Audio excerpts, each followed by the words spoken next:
Sa mga buwan pa ng June, July at August, inaasahan ng opisyal na pagsisimula ng El Nino season o tagtuyot sa bansa, batayan sa naging anunsyo ng Pag-asa noong April 22. Ngunit Mayo pa lang ng kasalukuyang taon, 26 na lalawigan na ang naitalang nakaranas ng matinding tagtuyot.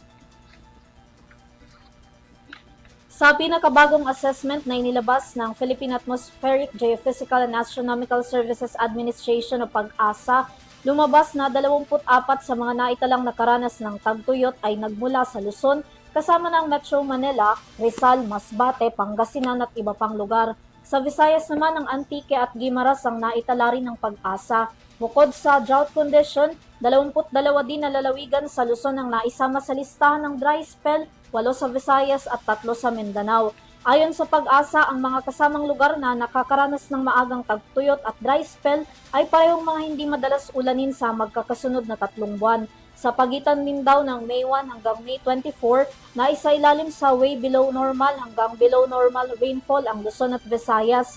Hindi kasama dito ang southern part ng Eastern Visayas.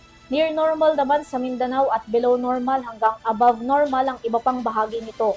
Matatandaan na una nang inanunsyo na ang tagtuyot ay papasok sa susunod pa na buwan na tatagal hanggang sa unang quarter ng 2027.